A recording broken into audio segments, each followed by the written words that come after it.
Fermez les yeux et imaginez un billet d'avion, aller simple, un sac à dos qui contient toute votre vie pour les jours, les semaines, les mois à venir, et l'excitation mêlée à un petit frisson de savoir que la prochaine personne à qui vous parlerez pourrait changer votre voyage. Aujourd'hui, on retrouve Moussa, ingénieur, passionné d'exploration, né au Sénégal, naturalisé français il y a quelques années et grand amateur de voyages solo.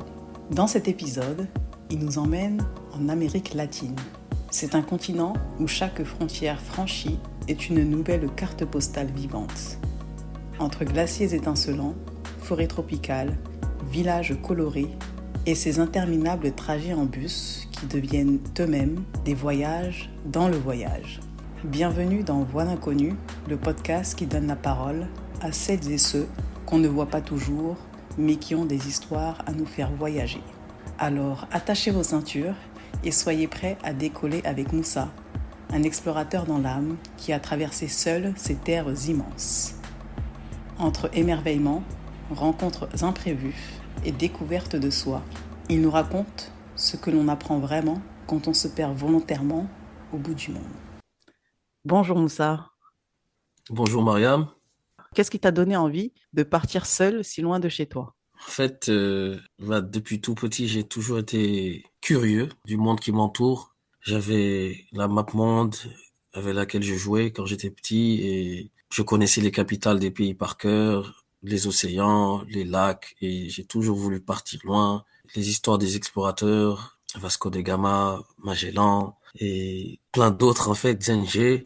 Donc ça m'a toujours parlé. J'ai toujours voulu partir, en fait. Mais bon, quand on est petit, on n'a pas les moyens. Et donc, je me suis dit que quand j'aurai du temps et de l'argent, je le ferai. Et puis, une fois qu'on commence à travailler, on se rend compte qu'on n'a pas trop le temps. On a quelques semaines par-ci, par-là, mais je pense que c'est pas suffisant pour une exploration en profondeur. Donc, fin d'année 2022, en fait, j'avais commencé une nouvelle mission dans mon travail et on va dire que ça se passait pas trop bien. Je me sentais un peu oppressé par tout ce qui était boulot. J'avais vraiment envie d'échappatoire. Donc, je ne vais pas dire sur un coup de tête, mais à un moment, j'ai pris ma décision et je me suis dit, je prends un billet aller simple pour Lima, le Pérou. Pourquoi le Pérou? Parce que c'est une destination qui m'a longtemps fasciné, notamment parce que je suis passionné d'histoire et des civilisations anciennes. Donc, il y avait les Incas, le Machu Picchu, qui était sur ma liste depuis un long moment. Aussi, la culture sud-américaine m'a toujours beaucoup plu. Je me suis mis très tôt à l'espagnol pour pouvoir un jour, si je rencontre des gens de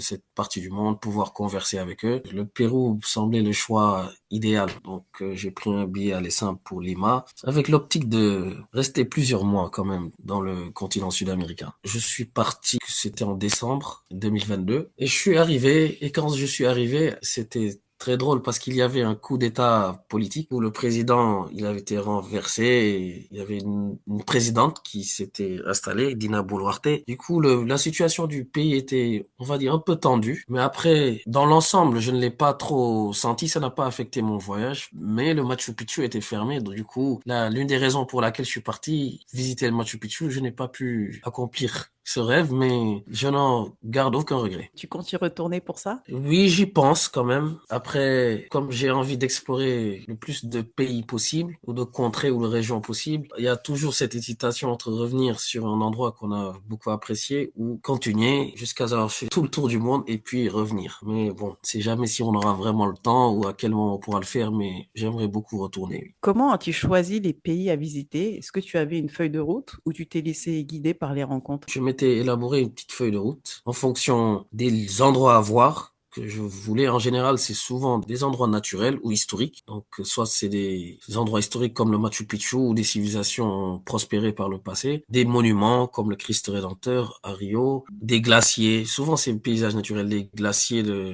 Perito Moreno en Patagonie ou le désert de sel le plus grand au monde, le Salar de Uyuni en Bolivie. Donc, c'est ces endroits un peu que j'ai ciblés, le désert d'Atacama. Et à partir de là, je me suis fait une feuille de route en voyant les possibilités possibilité de se rendre dans ces endroits. Et comme tu l'as mentionné dans l'intro, beaucoup de bus, de longs trajets en bus. Parfois, j'ai pris l'avion, mais souvent, c'était des bus. En faisant quelques escales dans certaines villes que je connaissais pas forcément, qui n'étaient pas sur ma feuille de route, mais j'ai été grandement surpris, notamment au Pérou, à Lima. De Lima, je suis parti à Huaraz. Ensuite, j'ai été bloqué un peu là-bas parce que les bus, à un moment, ne circulaient pas parce qu'il y avait des manifestations liées à ce coup d'État, donc des imprévus comme ça, mais qui rendent le séjour agréable parce que, on passe plus de temps, on a le temps de se perdre, ce que j'aime beaucoup aussi, flâner, rencontrer des gens, rester avec des gens, des locaux, discuter, faire les marchés. Des fois, on n'a même plus envie de partir. En fait, on a envie de rester. C'est à partir de ça que je construis ma feuille de route, mais en laissant toujours une petite liberté. Est-ce qu'en arrivant en Amérique latine, tu as eu un vrai choc culturel ou visuel? Pas vraiment, parce que je m'y attendais un peu. J'ai eu à regarder des documentaires, parce que, comme je disais, cette partie du monde m'intéresse depuis un certain temps. Donc, pour l'espagnol, j'avais un peu délaissé la pratique de l'espagnol, donc ça m'a pris, on va dire, 2 jours pour prendre mes marques. Et à la fin du séjour, j'étais quasiment bilingue, on va dire. Mais le choc culturel, pas tant que ça, parce que je les ai trouvés très proches de nous, Africains. J'ai retrouvé des valeurs similaires, des valeurs de l'entraide, la solidarité, la famille, très importantes, surtout au Pérou, en Bolivie. Un peu moins en Argentine, au Chili, parce que oui, il faut que je précise quand même mon parcours. J'ai commencé par le Pérou, donc à Lima. Je suis remonté vers Huaraz, je suis redescendu à Lima, puis je suis descendu à Cusco pour visiter le Machu Picchu en espérant qu'il soit ouvert, mais ce fut pas le cas. Du coup, je suis descendu vers la Bolivie en passant par Puno. Je suis pas resté à Puno, c'est une ville qui est à côté du lac Titicaca, le lac le plus haut du monde. Et du coup, je suis parti en Bolivie, à Copacabana, où je suis tombé malade, parce que ça fait partie aussi du voyage, des mes aventures. Tout à fait. Ensuite, ouais, voilà, j'ai continué avec la capitale Bolivie, La Paz. Ensuite, je suis allé au Chili, du désert d'Atacama, au nord du Chili. Puis, je suis allé à Santiago, qui se trouve au centre du Chili. Puis, je suis descendu tout en bas en Patagonie chilienne, Puerto Natales et Punto Arenas. Puis, j'ai traversé de l'autre côté pour aller en Argentine, en Patagonie argentine. Super beau, El Calafate. Et ensuite, je suis monté à Buenos Aires, la capitale. De Buenos Aires, je suis allé à Montevideo, en Uruguay. Je suis revenu à Buenos Aires, puis j'ai pris un vol vers Rio, et ensuite je suis rentré en France. Ça fait 6 pays en tout, sur presque 4 mois. Et pour le choc culturel, il y a des choses qui m'ont surpris. Par exemple, la Bolivie et le Pérou sont similaires. La majeure partie de la population est d'origine locale, du continent, en fait, des natifs du continent américain. Donc, on a des Aymara, des Quechua, très typés, assez petits, trapus, et quelques métissages aussi, beaucoup de métissages. Mais plus on va vers le Chili et l'Argentine, plus la population ressemble à une population européenne au niveau des infrastructures, du mode de vie. Voilà, ça ressemble beaucoup plus à l'Europe. Par exemple, le Chili, avec le métro de Santiago, j'étais quand même bluffé. La modernité, en fait. Et l'Uruguay, on va dire vraiment, qui m'a surpris quand même, parce que c'est vraiment, je vais dire, un pays très riche. Moi, je l'assimile à la Suisse, en fait, en Europe. C'est comme la Suisse qui se trouverait en Amérique latine. Population, beaucoup de descendants d'Italiens, en fait. Voilà, donc mode de vie un peu plus à l'occidental. Et après, au Brésil, on va dire, on connaît le Brésil, le métissage. J'ai plus appris, on va dire, les types de population, les modes de vie qui sont différents, même sur la partie hispanique, donc tous les pays sauf le Brésil, j'ai vu des différences dans la manière de parler l'espagnol, avec voilà des mots différents, des expressions différentes, que du positif, on va dire, par rapport aux rencontres et aux échanges avec les gens. Et justement, est-ce que tu peux nous partager une rencontre qui t'a marqué et que tu n'oublieras pas? Bon, il y en a eu beaucoup quand même, mais je vais commencer par dire, en fait, quand j'arrive dans une ville, ce que je faisais, comme je suis musulman, je cherche la mosquée, on va dire la mosquée locale. Après, on sait que ce sont des pays à majorité catholique. Bon, on va dire surtout le Pérou et la Bolivie. Après, Chili, Argentine, ils sont moins, on va dire moins religieux, parce que plus modernes, en fait. Et Brésil aussi très, très, très religieux. Mais je me suis dit qu'il y avait forcément des musulmans, donc j'ai regardé les mosquées. Donc j'arrive à la mosquée, je fais la prière avec les gens et on discute avec les gens. Et c'est de belles rencontres parce que on voit des natifs de ce continent qui sont musulmans et des gens aussi de partout qui viennent et ça crée une communauté, un sentiment d'entraide, de solidarité, d'échange. Donc à travers la mosquée, j'ai rencontré plein de familles. On a gardé des contacts, des amitiés sont nées et ça vraiment, ça m'a marqué. marqué. Sinon aussi, lorsque je visitais des sites, par exemple, on va dire des lagunes, des geysers, des endroits comme ça, on passe par des agences de tours, ils appellent ça tour, tout le nom tourisme, et du coup, si on réserve, par exemple, ça peut être une journée ou une demi-journée, et on prend un bus et on explore, on s'arrête, on nous fait visiter. Durant ces trajets aussi, j'ai eu à faire de très belles rencontres. Par exemple, j'ai rencontré une famille, une dame qui s'appelle Soulema avec son père et ses deux fils et on est allé à Huaraz dans une lagune bleue magnifique. On a sympathisé. En fait, dès qu'ils savent que tu parles espagnol, bah, il y a une barrière qui se brise et du coup, ils posent plein de questions. Ils sont curieux de savoir qu'est-ce qu'on fait là, pourquoi on a choisi leur pays. Ils se sentent honorés aussi qu'on ait choisi leur pays et ça les touche et du coup on échange et ça s'est bien passé. Ils m'ont invité à la veille de Noël en fait à Lima parce qu'ils étaient originaires de Lima et moi j'étais à Huaraz mais je devais retourner à Lima donc ils m'ont dit de les rejoindre et on va passer une journée ensemble. Du coup quand je suis retourné là-bas parce que j'ai beaucoup sympathisé avec les enfants, ils ont beaucoup apprécié, ils voulaient me revoir. Donc voilà, je suis retourné à Lima la veille de Noël. Ils m'ont amené au restaurant, ils m'ont fait visiter certains endroits de la ville qu'on ne voit pas forcément, certains aspects culturels. On a visité des musées, c'était formidable et on avait gardé le contact encore longtemps après. Donc voilà, c'est vraiment des expériences positives. Ou par exemple lors des Airbnb. Souvent, je réserve un Airbnb chez l'habitant. Il me réserve une chambre, mais après, il me disait tout le temps de venir manger avec eux, de passer du temps avec eux. Donc, même, je suis allé faire de la randonnée dans les montagnes avec le fils de mon hôte Airbnb et c'était super sympa, en fait. Chaque fois que je marchais ou je me promenais, des gens me saluaient et parfois j'allais vers eux, je leur montrais que je parlais espagnol, que je viens d'Afrique et ça les fascine, en fait, que quelqu'un vienne d'Afrique directement, on va dire. Bon, je venais depuis la France, mais ils sont plus touchés en fait par cette rareté qui est le fait de venir d'Afrique et de visiter leur pays. Juste pour visiter, tu vois, pas pour, je sais pas, travailler, s'installer, mais juste par curiosité pour faire du tourisme. Parce qu'il y a très peu d'Africains, il est vrai, là-bas. Et quand il y en a, en général, bon, c'est pour trouver du travail ou s'installer, mais pour faire du tourisme comme ça, explorer, il y en a pas beaucoup. Du coup, ça ouvrait les portes à de belles rencontres et de beaux échanges. Moussa, tu as grandi avec un passeport sénégalais dont la mobilité, dans de nombreux cas, est très limitée. D'après des données récentes, pour te donner des chiffres concrets, un passeport sénégalais donne accès sans visa à 59 pays. En comparaison, aujourd'hui, tu as également un passeport français avec lequel tu peux accéder à 192 pays. Comment tu ressens ce contraste, toi qui aimes autant voyager? La question de la mobilité, oui, elle est essentielle. Effectivement, quand on veut explorer le monde, bah, j'ai vécu cette différence, en fait. Avant d'être français naturalisé, donc j'avais mon passeport sénégalais, j'avais la carte de séjour française. Je me suis rendu compte à un moment que la carte de séjour française, couplée avec le passeport sénégalais, me permettait d'aller dans certaines destinations sans visa. À partir de ce moment-là, j'ai commencé à en profiter. Donc, je suis allé au Mexique via cette option et aussi au Panama. Très loin, c'est les premiers voyages où je suis vraiment sorti, j'ai traversé l'Atlantique. Me suis dit que si j'avais le passeport français, je pourrais vraiment encore plus sortir de ma zone de confort et aller loin, aussi loin que je pourrais parce que justement, je n'ai pas cette possibilité en tant que Sénégalais, juste Sénégalais. Oui, c'est un problème, on va dire, que les pays africains, c'est dommage que leur passeport soit très faible à ce niveau-là. Et surtout, il y a le côté peu de pays à visiter sans visa, mais aussi, par exemple, en tant qu'Africain, visiter les autres pays, même au sein du continent africain, c'est compliqué. Parfois, il faut des visas juste avec le passeport sénégalais pour aller dans l'Afrique du Sud, toute l'Afrique australe, quasiment, il faut un visa. Certains pays de l'Afrique centrale ou l'Afrique de l'Est, il faut des visas. Donc, même pour le continent africain, c'est pas gagné. Donc, en ayant le passeport français, je me suis senti beaucoup plus libre. Et aussi, une différence, quand on arrive dans un pays avec le passeport sénégalais, même si on a la carte de séjour, on va dire les agents, ils sont un peu suspicieux. Donc, il y a des contrôles, on va dire, qui vont durer plus longtemps. Alors que quand on a le passeport français, en général, on passe tranquillement, en fait.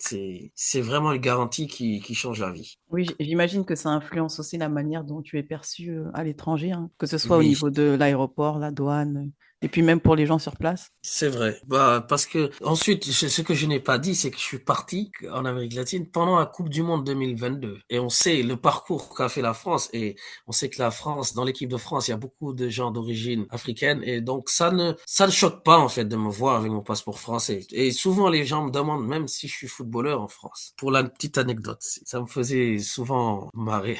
Et du coup, quand je disais que j'étais ingénieur, ils étaient encore plus surpris. Mais oui, mais effectivement, et dès que je dis que je viens de France aussi, je dis souvent, je viens de Sénégal et de France. Quand je dis que je viens de France, tout de suite le nom qui sort, c'est Kylian Mbappé. Vraiment, Kylian Mbappé, très célèbre. On va dire vraiment, le football est une vitrine d'un pays à travers le monde et j'ai pu le constater. Et quand je dis que je viens du Sénégal, Sadio Mané. Et j'ai été très surpris quand même que Mané soit connu dans des tout petits villages en Amérique latine. Jusque-là, c'était quand même surprenant. Donc oui, la manière dont on est perçu, voilà, elle change quand même. Elle change après avoir dit qu'on vient de France, qu'on est africain, qu'on a grandi en Afrique, donc on a gardé ses racines, qu'on est parti en France tout seul, loin des parents. Souvent, ils me demandaient, mais et ta famille, ils sont où? Je dis, bah, ma famille, ils sont restés au pays et moi, je suis allé pour continuer mes études et travailler. Donc, ils me disent, waouh, pour eux, c'est un accomplissement, en fait, de s'éloigner de la famille. Comme j'insistais sur le fait tout à l'heure qu'ils sont très famille. Donc, pour eux, c'était vraiment quelque chose de noble, on va dire, d'avoir réussi en Europe tout en ayant gardé ses racines africaines et puis en ayant un travail quand même qui est bien vu, le fait d'être ingénieur. Donc, voilà, c'est toute cette perception fait que ça crée des affinités aussi avec les gens. Moussa, toi qui as vu tant de pays et rencontré tant de cultures, tu sais mieux que beaucoup que la vie est courte et qu'un jour, on part tous. Si tu pouvais choisir, où aimerais-tu reposer? Ah oui, d'accord. Désolée pour la Alors, question sur un peu. cette un peu morbide, mais oui. J'ai- Non, mais c'est une très bonne question. C'est même poétique, tu vois. Mhm. Comme on dit, voir Rome et mourir, ou je ne sais pas, voir Machu Picchu et mourir. Non, en fait, bah j'aimerais reposer voilà où je suis né, si Mhm. possible. Donc, parce que en fait, quand je voyage, j'aime y aller à fond. Par exemple, quand je suis allé au Pérou, ou Bolivie, un de mes objectifs aussi était de gravir des sommets et d'aller le plus loin possible en altitude. Donc, j'ai commencé par on va dire du 3000 mètres, 4000 mètres, 5000 mètres. Et ensuite, j'ai fait une ascension au Huayna Potosí en Bolivie de 6000 mètres. C'était très dur, éprouvant physiquement, mais c'est l'une de mes plus belles expériences de toute ma vie. Si ce n'est pas la plus belle, je pense que si. En fait, l'un de mes accomplissements les plus marquants, que sur 3 jours, on est en altitude, à mâcher des feuilles de coca pour supporter l'altitude. La respiration est difficile, mais on avait un groupe, la plupart d'Europe. On a fait cette ascension ensemble et franchement, c'était super beau, les paysages. Vraiment, après avoir fait ça, on se dit, même si je mourrais là, sur place, voilà quoi, c'est une belle fin. Après, donc voilà, des fois, il y a des risques que je prenais à faire des ascensions, certaines montagnes un peu difficiles, des fois tout seul. Il m'est arrivé de prendre quand même pas mal de risques et je ne recommande pas d'aller sans eau dans certains endroits. Donc, il y a des moments où vraiment, voilà, je me suis dit, ah mince, j'ai vraiment pris des risques et je pourrais rester ici. C'est pas ce que je veux quand même. J'ai envie d'explorer le monde et ensuite de revenir dans mon pays natal, au Sénégal, raconter mes exploits, entre guillemets, à mes petits-enfants, l'air ébahi, tu vois. Rentrer au Sénégal aux côtés de mes parents, de ma famille et reposer là-bas. Et en attendant ce moment lointain, quel serait pour toi le lieu de vie idéal? Là où on se sent bien, en fait. Je me dis, si on ne se sent pas bien dans un endroit, on ne doit pas être obligé d'y rester. Souvent, je vois que les gens, ils se mettent des barrières parce que bon, il y a toujours les aléas de la vie, il y a la famille, on peut avoir des contraintes réelles. Parfois, on n'a pas vraiment de contraintes. Quand on est jeune, on est à la fleur de l'âge, on n'a peut-être pas encore de compagne, compagnon ou d'enfant. C'est à ce moment-là qu'il faut pas avoir peur voilà, on va dire de quitter son emploi ou pour chercher autre chose, de faire des reconversions ou si on veut explorer, c'est le moment, en fait. C'est vraiment le moment, faut pas avoir peur. Faut pas se dire je le ferai plus tard, forcément, parce que plus tard, on a moins la force physique et on a plus de responsabilités. Donc, quand on est jeune, on a un peu de temps, un peu d'argent, ou même si on n'a pas d'argent, mais on peut se dire je vais chercher mon pain quotidien ailleurs, loin. Pas forcément un pays qui est connu, mais par exemple, j'ai rencontré beaucoup de Nigérians durant mon périple et ils ont pas peur, en fait. Je me suis rendu compte, c'est vraiment un peuple ils n'ont pas peur de quitter, d'aller loin de leur terre et de fonder une vie, voilà, loin de ce qu'ils ont connu et de s'y adapter en fait et de réussir. Et ça, c'est vraiment quelque chose que j'admire. Donc vraiment explorer jusqu'à ce que on trouve l'endroit que l'on va considérer chez soi et peut-être y rester. Parce que j'ai rencontré un Français au Pérou qui, comme moi, il était parti en sac à dos, il avait quitté son boulot, mais il comptait rester 3 mois. Bah, il est resté 20 ans. En référence à Bref, je prends là. La référence. Mais il est resté très longtemps et il a des enfants. Il a épousé une péruvienne. Il a son restaurant. Un restaurant il adapte les produits français, mais avec la cuisine locale. Par exemple, de la viande d'alpaga ou de lama. Et voilà, il se sent bien et il se sent vraiment chez lui. C'est comme si il était né là-bas, en fait. Et c'est bien parce que on dit nul n'est prophète chez soi. On peut être attaché à sa terre de naissance, mais ça ne garantit pas que c'est vraiment là où on sera le plus heureux. Mais quant à moi, parfois, il m'est arrivé d'avoir une si belle expérience dans un endroit que j'ai visité que j'ai voulu y rester, ne plus quitter cet endroit. Après, je ne me laisse pas tromper parce que quand on va dire, on va pour explorer ou qu'on est en vacances dans un endroit, ce n'est pas la même chose que d'y vivre. On s'en rend pas compte. Vraiment vivre dans un endroit, s'installer, ça demande beaucoup d'efforts. Il y a des papiers, des lois à respecter qu'on ne voit pas, qu'on ne suspecte pas tous les jours quand on est en simple transit. Donc il y a ça aussi. Il faut pas non plus se laisser leurrer par ça, mais surtout prendre le temps, en fait, quand on voyage, d'apprécier, de voyager pleinement. C'est-à-dire, des fois, se déconnecter des réseaux sociaux, de son téléphone et de profiter, d'aller à la rencontre des locaux, de découvrir la gastronomie locale. C'est très important aussi. Voilà, les coutumes locales. Par exemple, je vais parler vraiment de moi. Moi, je pourrais dire que, sans prétention, que je voyage pour rencontrer Dieu. C'est-à-dire la création, le Dieu universel, créateur de toutes choses. Il a laissé sa marque dans toute sa création. Je trouve l'être humain fascinant. Et je trouve que l'être humain, peu importe d'où il vient, nous sommes tous pareils, en fait. On a les mêmes problèmes, les mêmes pensées, les mêmes angoisses, les mêmes responsabilités, les mêmes ambitions, en fait, de réussir, à fonder une famille, s'accomplir en tant qu'individu. Et ça, on le retrouve sous diverses facettes culturelles, religieuses. Il y a ce lien commun, en fait, ce point commun que je cherchais aussi quand je voyage et que je trouve, et que j'ai trouvé, et que je continue de trouver tout le temps. Les langues sont différentes, les mœurs sont parfois différentes, mais il y a toujours cette substantifique moelle qui est là, en fait, qui réside. Donc, moi, j'encouragerais les gens à chercher cela, tu vois, vraiment se connecter avec l'autre être humain qu'on a en face. Comme je dis, il y a cet aspect humain, il y a aussi l'aspect de la nature. Vraiment, on découvre des paysages naturels façonnés d'une main de maître. C'est ce qu'on peut dire, en fait. Et c'est magnifique. Parfois, j'avais juste envie de rester, de contempler indéfiniment, en fait, ces endroits-là. Indéfiniment. Quand je suis allé en Bolivie, à un moment, on était tellement loin, on était dans le désert qu'on a perdu la connexion Internet. Du coup, au début, c'était un peu dur pour moi, mais je suis resté 3 jours sans connexion, rien. À la fin des 3 jours, mais je sais pas, je me suis senti si léger. Je discutais avec mes compagnons de voyage. La plupart venaient d'Italie, mais on échangeait sur la vie. On passait de bons moments, on rigolait pour rien.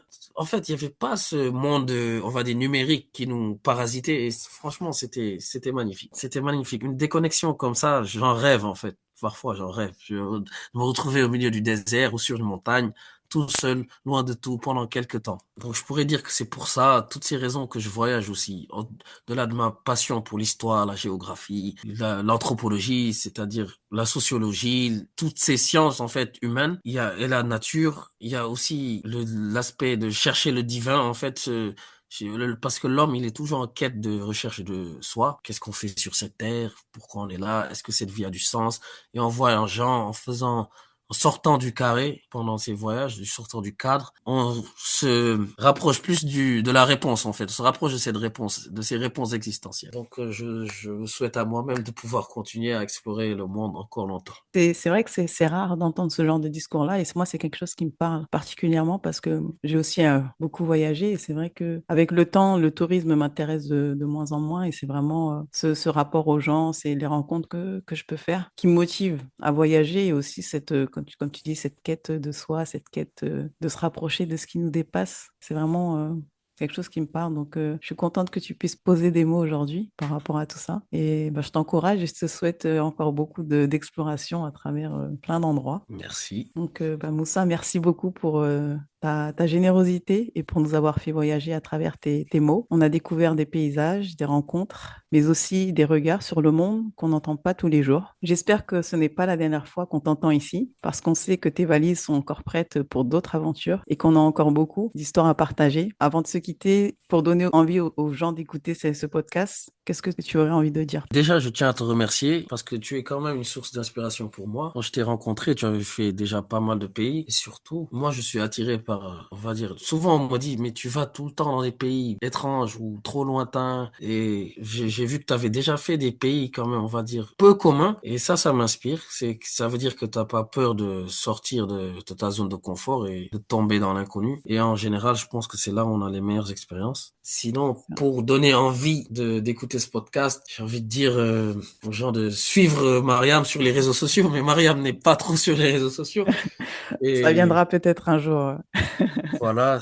Sinon, de jamais oublier de rêver. Et s'ils ont envie de rêver pour sortir du stress du quotidien, bah, d'écouter ce podcast, ça leur fera voyager. Ça les fera voyager sans pour autant prendre l'avion. Mais avec l'imagination, je pense qu'on peut faire des merveilles. Merci beaucoup, Moussa, pour cette belle promotion.